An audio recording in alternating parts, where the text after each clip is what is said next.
You know, today when you measure by centi, by inch, by foot, by kilometers, by meter, by miles, right? And the first civilization or religion or people use the time for distance is al-Islam, Rasulullah sallallahu alaihi wasallam. Al-Quran before that. When they measure the distance between the planets and between the galaxies, what they use? Sana Dawiyya, light year. When they started to use that? Recently, less than 100 years. Right? Al-Quran used it 1400 years. What is the proof? تعرج الملائكة والروح في يوم كان مقداره 50,000 سنة. The measurement by sana. What sana means? Year. And they call it now light year. Right? Are they equivalent? Not necessarily, but the concept. People, they used to measure distance by kilometers, by miles, right? But by years, by time, Al-Quran and Rasulullah sallallahu alaihi wasallam. So he said, if you observe only one single day, Allah subhanahu wa ta'ala will put you away from hellfire. How many miles? Don't talk about miles. How many kilometers? Don't talk about kilometers. Talk about light year. 70 years. Did you get it? 70 years. In Yes. Ramadan or outside Ramadan? Coming to this. Yes. So if you fast 3 days in a month, it's like you fast the whole month. So does that same apply? Multiply the 70 by 3, etc. And as I mentioned at the beginning, and Nabi Sallallahu Alaihi Wasallam didn't say in this hadith about Ramadan. No, they didn't talk about Ramadan. If you observe how many in day. How about Ramadan?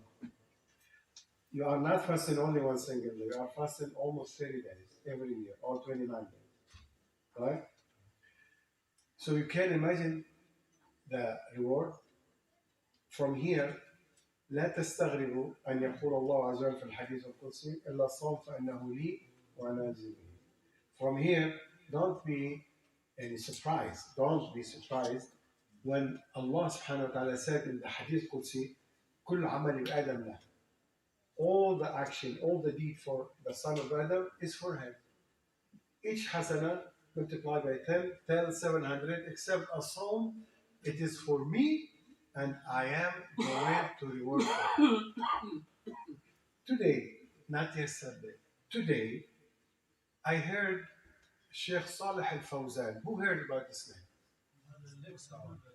He is, or he was, one of the Hayat Kibar al-Ulama, one of the greatest scholars in Saudi Arabia. But recently, a few months ago, he became the head of this and Mufti. He became the Mufti after the previous Mufti, Abdul Aziz Al Sheikh, died a few months ago. He became the Mufti of Saudi Arabia. Today, I heard something from him. It came to me accidentally, I did not check. He mentioned something very remarkable. Myself, I did not think about it. Somebody asked him on the day of judgment, and listen carefully to this. On the day of judgment, Nabi alayhi salatu wasalam told us in authentic hadith, perhaps one of you will come on the day of judgment with a lot of hasanat, like mountains. يأتي بالحسنات مثل الجبال. يعني beyond imagination of hasanat. This one who bring hasanat on the day of judgment, on the day when Allah will judge him, like mountains of hasanat, he's going to hell. How come? How come he's going to hell? How about his hasanat? He said, ضرب هذا وشتم هذا واغتاب هذا إلى آخره. On the day of judgment, will come with a lot of hasanat, but if we did backbiting, these people will take your hasanat. The others take your hasanat. Others take your hasanat, take your hasanat, take your hasanat. فإذا فنيت حسناته, when your hasanat become vanish, zero, disappear, come to zero. Still the people are on the road. بالصف بعد ما خلصوا. Because all people that you harm them in dunya, they will come in a line, one after one. Maybe 100 people, they took all your hasanat. Still there is maybe another 50. They are waiting. After your hasanat will be vanished, will go, the first one after that in the row, he said, Ya Rab, he doesn't have any more. And he harmed me. What Allah subhanahu wa ta'ala will do in that case? No, will take the sayyat of this person from of his sayyat and put it in the one. Next, you get from his sayyat and put it in his in his bed, in his right scale, if you want to say right scale and left scale. We'll take the sayyat from this person and put it in the left scale. Aslan actually doesn't have any more hasanat. Already he had sayyat. And now what's happening? More sayyat and more sayyat until the last one and he finished. Then Allah subhanahu wa ta'ala will command the angel to take him to hell. Before I go to what Sheikh Salih al-Fawzan said, this person is going to remain in hell forever? Of course not. Because he's a mu'min, he's a Muslim. The question to the Sheikh Salih, I heard it today,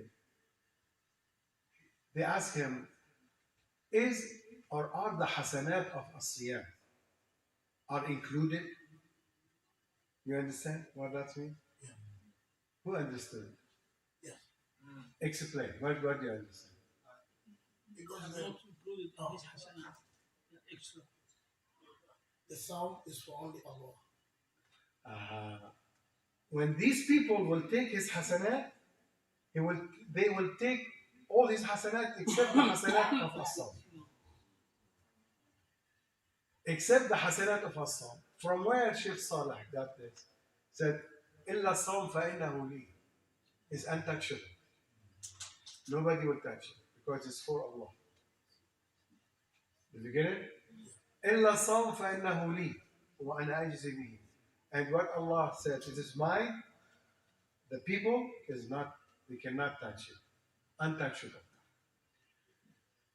I like what he concluded. I love this. I did not know it from before. Today I got it. SubhanAllah. كل يوم الإنسان يتعلم. Every day you get more knowledge. Every day. Don't say خلاص I saturated or I reached the summit. No summit in knowledge. No summit until you die. Believe me. There is no summit after that you go down. No. Every day Muslims and know something new. SubhanAllah. I love this conclusion. قال إلا الصوم فإنه لي وأنا أجزي به.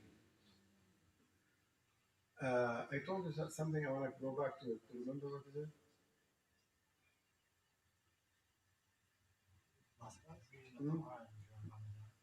So my last question today. Today is Ramadan. You talking about reading the Quran during Ramadan? Yeah. Yeah. Yesterday, somebody asked me a question here about the ring. Who did? Me and Ahmed. He's not here. Who's Ahmed? Somali. No. We have another authentic hadith. The brother asked me after we finished the lecture. النبي عليه الصلاة والسلام يقال لصاحب القرآن يوم القيامة اقرأ ورتل ورتل كما كنت ترتل في الدنيا فإن منزلتك عند آخر آيات كنت تقرأ. When I explain this hadith, the meaning of this hadith on the day of judgment, The Muslim who used to recite Quran in dunya has a word every day in Ramadan, outside of Ramadan.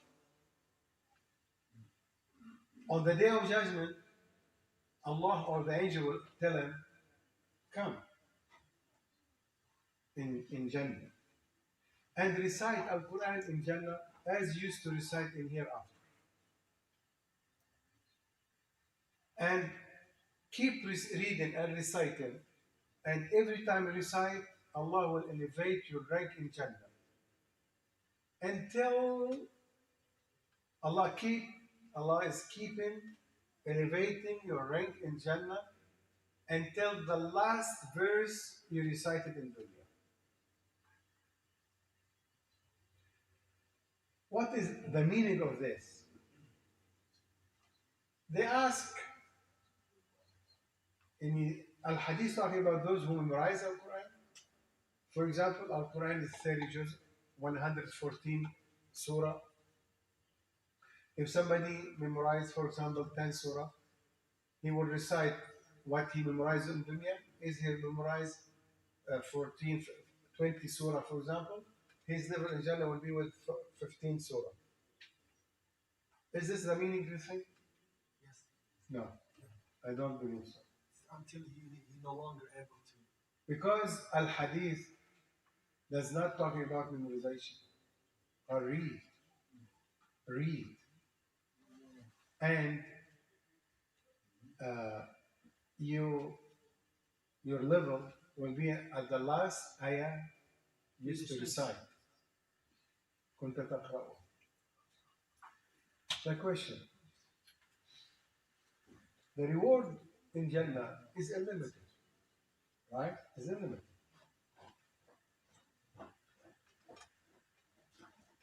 I want to tell you, if somebody, and how many Muslims memorize Quran?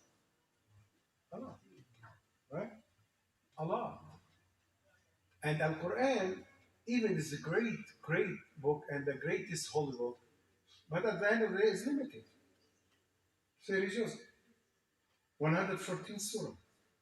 It's limited, right? I mean, the Quran is not growing every year or every 100 years. The Quran is the same from the time of Rasulullah until the day of judgment. Like, if somebody is memorizing the whole Quran, and he is limited, and he cannot get more. It's limited. But the style of Al-Hadith, your rank will be with the last ayah used to recite. Wallahu alam. I said Wallahu alam. The meaning of this: if in your life, if I said, you did reading from Quran 10,000 khatma, think it's too much? I don't think. I mentioned days ago that this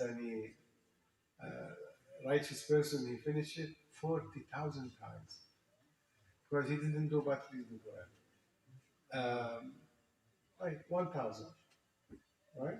1,000. Kashi, how many verses in the Quran? Yes, Mr. Quran. 6,650. Suppose it's 6,000 only times 1,000. 6 million, right? When you die, you finish 1,000 and half, right? Maybe you die before you finish it. Right? Your level in Jannah is gonna be 1 million. With the last verse you used to read and recite in them. Otherwise, if the rank is related to memorize, it's easy for the Prophet ﷺ to approach this meaning differently. Clearly, he would say, your rank in Jannah is going to be with how much you memorize from Quran. Done. Very clear. Al-Hadith doesn't say that. But Al-Hadith connected your rank with the last verses you used to recite in dunya. If I recited Qul Huwallahu Ahad 1,000,000 times, Qul Huwallahu Ahad is about 15 words. Now I said 15 million words in reciting. And somebody, he read the Quran, 6,000 divided by 15 million, whatever it's the same. Is that equivalent to No. that? Because this is two different action, a deed. To read Surah Al-Fatiha 1 million times in your life, you will get the reward for it, no doubt. But it's not related to the ring. Ring is related to the read the whole Quran. To read, that's clear in Hadith. Read. يقال لصاحب القرآن, the one who used to recite the whole Quran. Come and read a history. But there is the reward definitely, but it's not related to the ring. I heard a hadith that Surah Al-Baqarah, Surah Al-Imran, that people who memorize or learn those surahs that have a cover over them come the Yom Qiyam, like This is not in Jannah on the day of judgment. the Day of Judgment. No. So if that's the case, would it be advisable to prioritize learning those over finishing the Quran? Like, most people learn the Quran from Nas up. When do you tell yourself? It depends. Some people, their memory is limited. They start from small and up. Some young people, children, you cannot start with them from Surah Al-Baqarah down. Children you should start from. But if somebody is adult enough and he's limited in memorization, he can memorize 5 juz, for example. We'll advise them start from Baqarah. It's different. It depends. Not everybody is the same. Question or not? Any question? Go ahead. So you're saying sit in one sitting, read how far you can go? Not in one sitting, in the life, the whole life. But for those who have worked, for example, you start from Baqarah, you read 1 juz today. Tomorrow, 1 juz. After tomorrow, 1 juz, etc. After you finish Quran, you start from the beginning. From here, the scholars, especially the scholars of Quran, they said whenever you finish Surah Al-Nas, don't stop on Surah Al-Nas. Where you should stop? Huh? Not only and 5 ayat from Al-Baqarah. I'm not saying this is hadith. No. But it is the advice of the scholars. When you finish in that, go back to Al-Fatiha and the 5 verses from Al-Baqarah, hoping Allah subhanahu wa ta'ala give you life and strength to start another khatma. If we play the Quran and we recite after, we repeat after. For those only, we advise this for those who cannot read Al-Quran. We'll tell them that's fine. You play Al-Quran and you repeat after them. But if you read, you should do If you can read, no, don't do that. No, it's not the best things to do.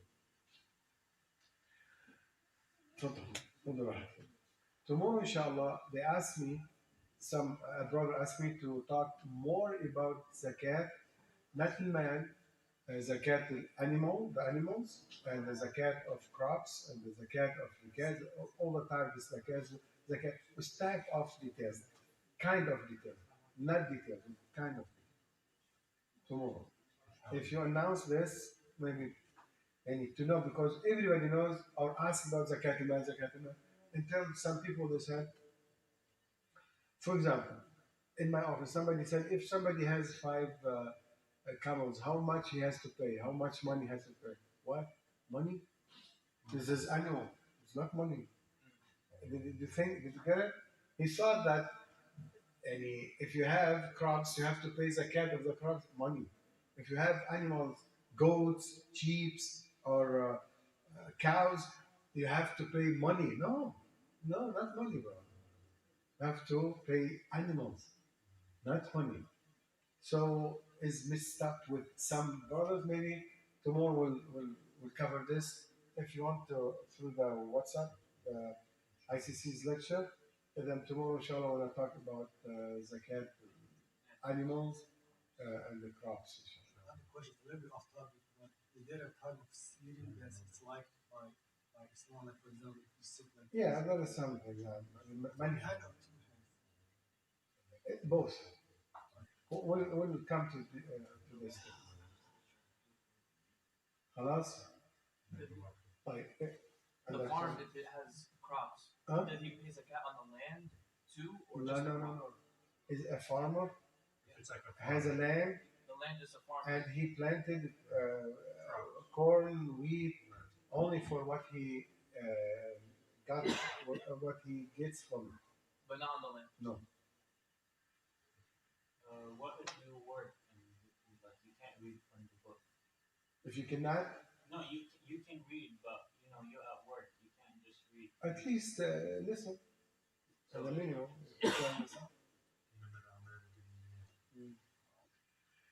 سبحانك اللهم وبحمدك أشهد أن لا إله إلا أنت نستغفرك ونتوب إليك اللهم اغفر لنا ذنوبنا وأسرافنا في علمك بالأقدار والسنة والقوم الكافرين تقبل منا صيامنا وقيامنا وركوعنا وسجودنا وصدقاتنا وصالح أعمالنا احفظنا بحفظك واكلأنا برعايتك اللهم اجعل همومنا هما واحدا هم الآخرة واكفنا هموم الدنيا وهموم الآخرة اللهم احفظنا بحفظك واكلأنا برعايتك يا رب العالمين لا تدع لنا في مقامنا هذا ذنبا إلا غفرته ولا هما إلا فراشا ومنكرا إلا عافيته ولا دينا إلا قضيته ولا مريضا إلا شفيته ولا مسلم ميتا إلا رحمته برحمتك يا أرحم الراحمين احفظنا واحفظ أبنائنا وبناتنا ونسائنا وجميع المسلمين سلمنا في هذه البلاد من جميع شرور العباد إنك على كل شيء قدير وجاد جدير